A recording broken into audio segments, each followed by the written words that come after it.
And now, another tale well calculated to keep you in suspense. Report from a Dead Planet. Written for Suspense by George Bamber.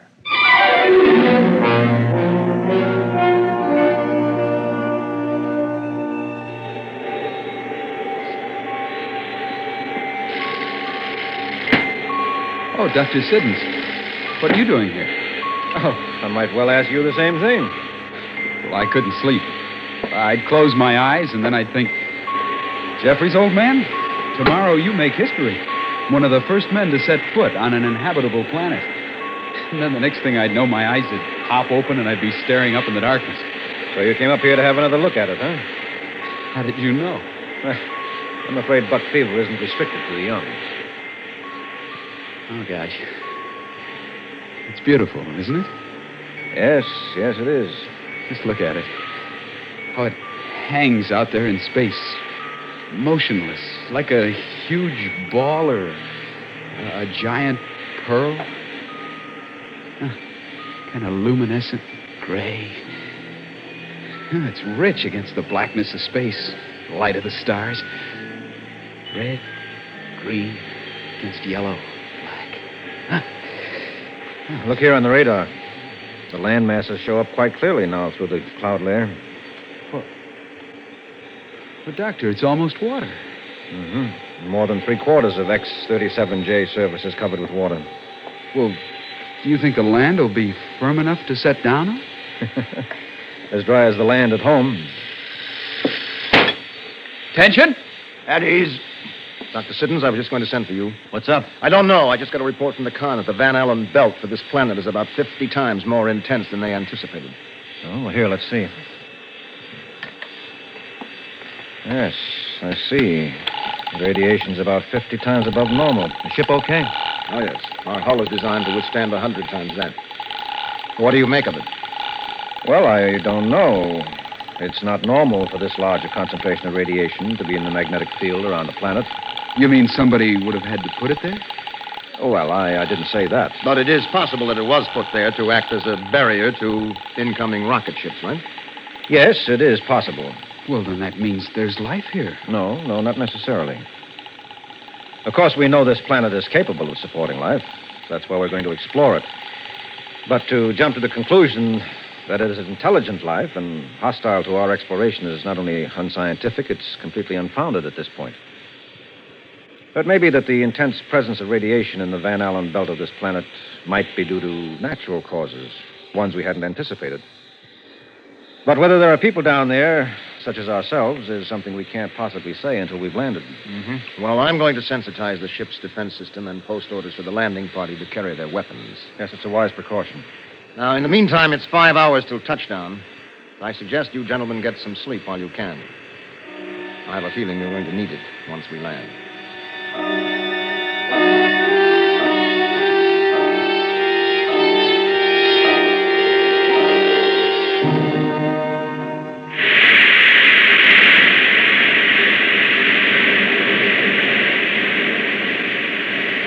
150,000 feet from touchdown. Rate of fall, 0660. Well, so far, so good.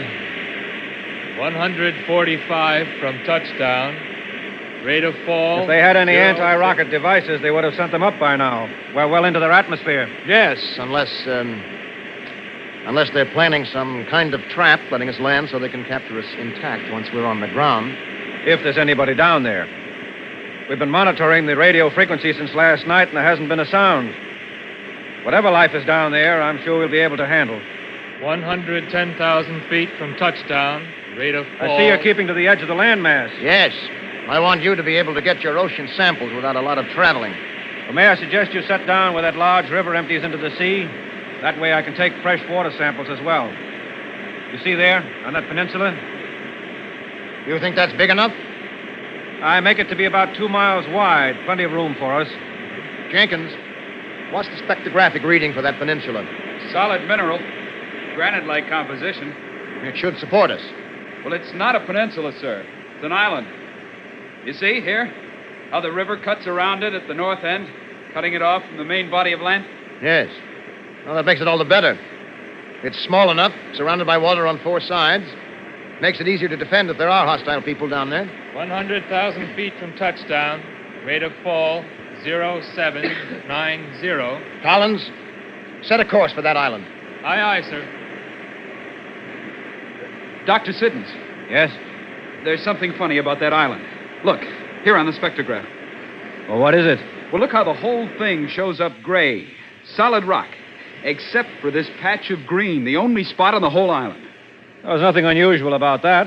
Merely indicates vegetation covering the minerals. Grass or trees. Yes, but why this one spot? And why so perfectly oblong? Look, the sides of it are laid out square as a parade ground. And he's right, you know, Doctor. Nature couldn't lay out anything as geometric as that. It has to be man-made. You don't suppose it's some sort of sacred ground, a place for a religious ceremony? Now, Lieutenant, let's not let superstition run away with our better judgment. But look, Dr. Siddons, the whole island's cross-hatched into squares. And that green patch is the only unmarked place on it. I don't know, sir. Maybe it isn't the best place to land. The island has been definitely marked up by an intelligence of some sort. 80,000 feet from touchdown. Rate of fall. Well, we're too far down to blast up again. I can't waste the fuel. Captain. Yes? The altimeter is giving me a hodgepodge of readings for that island. The only level place on it is that green patch of ground. Maybe we should try to land on either side of the river on the mainland. Well, that's cross-hatched just as bad as the island is. Now, whatever that patch of ground is, sacred ground or what, we're going to be in the middle of it. Set your sights for the south end of that green, Collins. Man your battle stations, men. We're taking her in.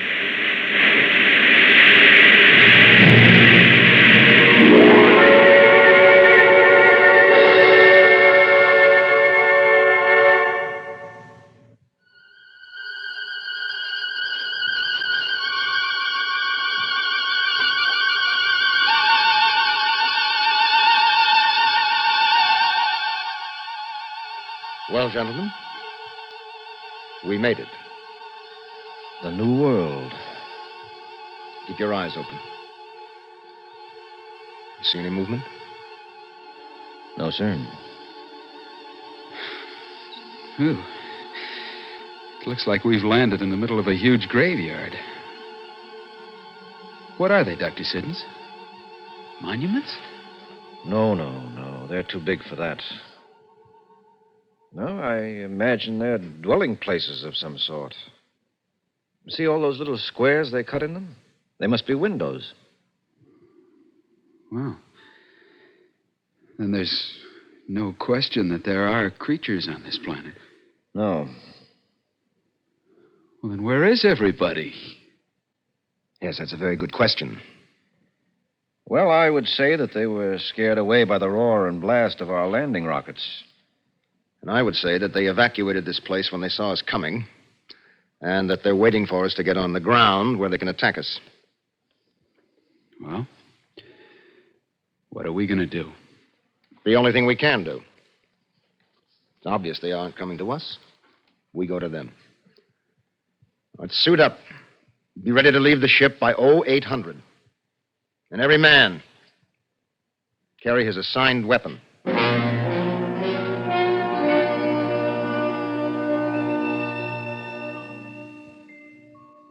We're on the deck now, Collins.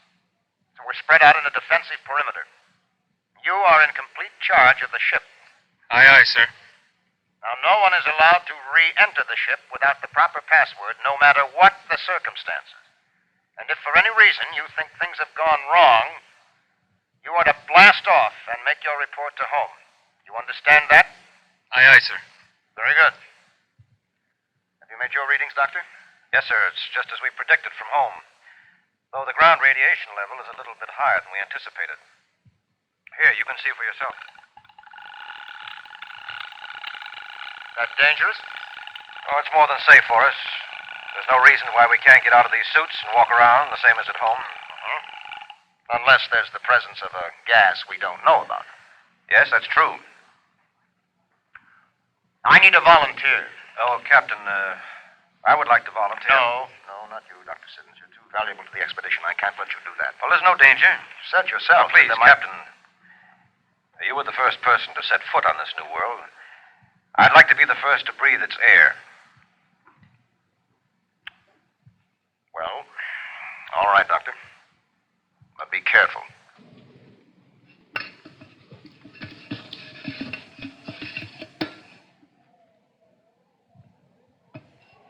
Come on in, boys. The water's fine. Hey, you hear that, Collins? We got it made. All right. Knock it off. This is a military reconnaissance, not a picnic. Well, there's life on this planet. But until we make contact with it, it's the enemy. Lieutenant Jeffries. Yes, sir. You will take the doctor and 2 men and reconnoiter to the east as far as the river. I'll go as far as the West River. And when you get through, double back here. Yes, sir.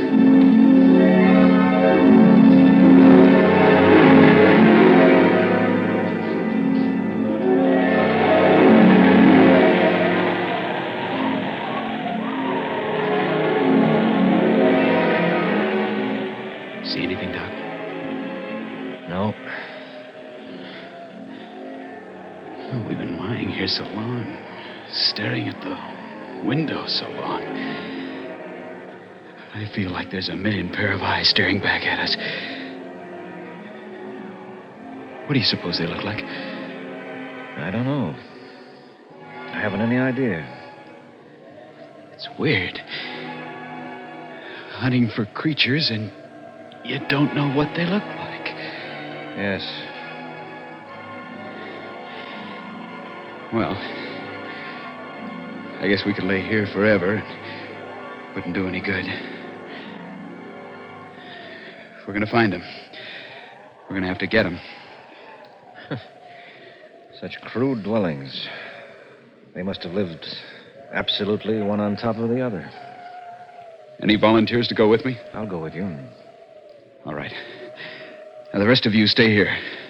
Keep us covered. If anything happens, don't be afraid to shoot into us. Doc, when I give the word, we'll run across the street. And don't stop until we come to that wall. First building, you got it? Yes, right.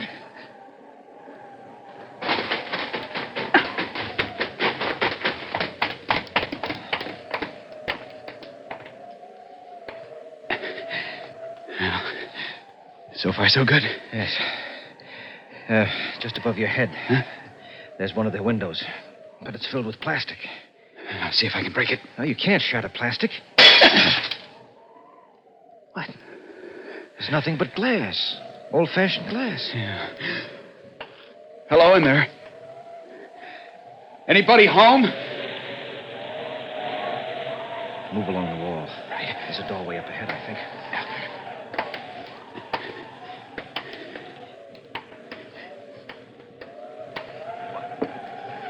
It's unlocked. Push it open with your weapon. Carefully. Hello in there. Anybody home? Move in cautiously. And keep your eyes open.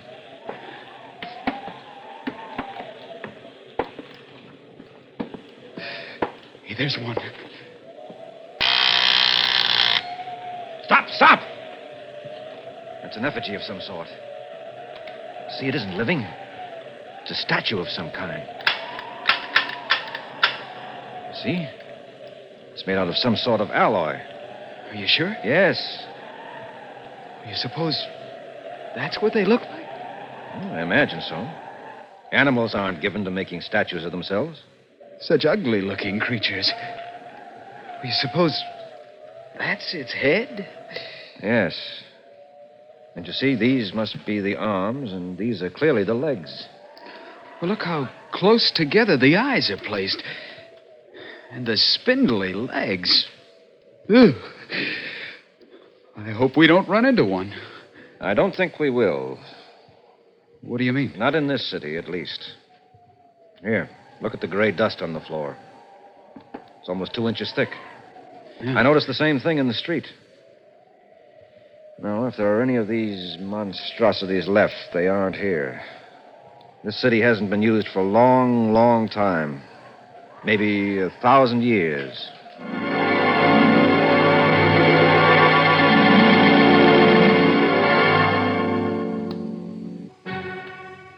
Lieutenant Jeffries reporting, sir. All right, go ahead, Lieutenant. We've completed the 1,000-mile inland reconnaissance as your instruction, sir. And you found? Nothing. No life of any sort. Not a thing? Just miles and miles of twisted, stunted vegetation and a couple more of those huge radioactive burns, such as we found 100 miles south and west of here. Collins, your receivers picked up anything yet? No, sir. We've been monitoring all frequencies every day since we've been here. Not a sound.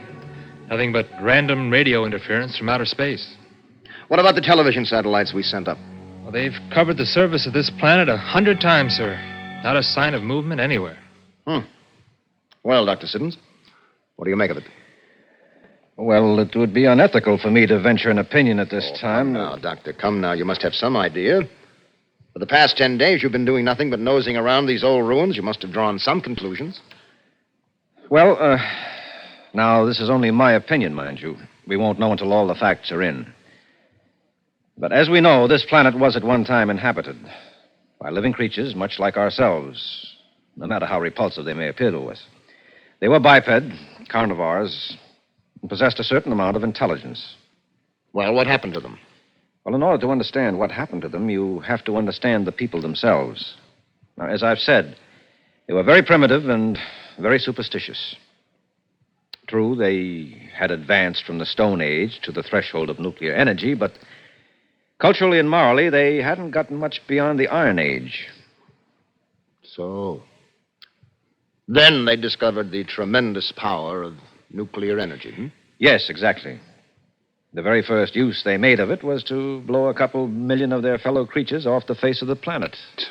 What savages. But they didn't destroy everything. The city's still standing. Well, as far as I can figure out, it didn't hold any military targets. Then what happened to the people in it? They were killed off by radiation. It's still radioactive. Why didn't the radiation kill us off? Well, because, for one thing, it's cooled off considerably since then. And for another thing, we're used to it. They never had a chance. Well, that's it. We have enough to make a report when we get back. Blast off is at 1800 hours tonight. Get everything tied down and ready. That's all, gentlemen. You were able to crack their language, Doctor? No, I wasn't able to. My computers were. Fortunately, it was a relatively simple task. Doctor. What did they call this place? What, you mean the planet? The civilization? No. I mean this island, this city, or whatever it was. Oh, well, of course it was a proper name, so it's meaningless to us. But I can reproduce the sounds as they made them. They called this place New York.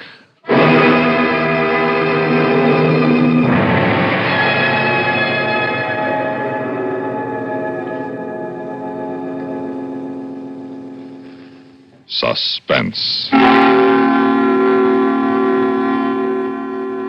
You've been listening to Report from a Dead Planet, written for Suspense by George Bamber.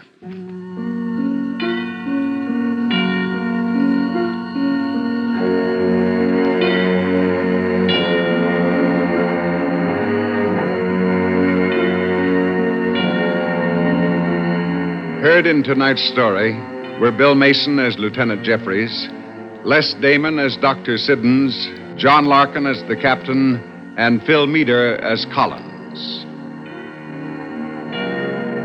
Listen again next week when we return with Memorial Bridge by William N. Robeson. Another tale well calculated to keep you in Suspense. The Kingston Trio next, followed by the latest CBS News and Have Gun Will Travel on CBS Radio.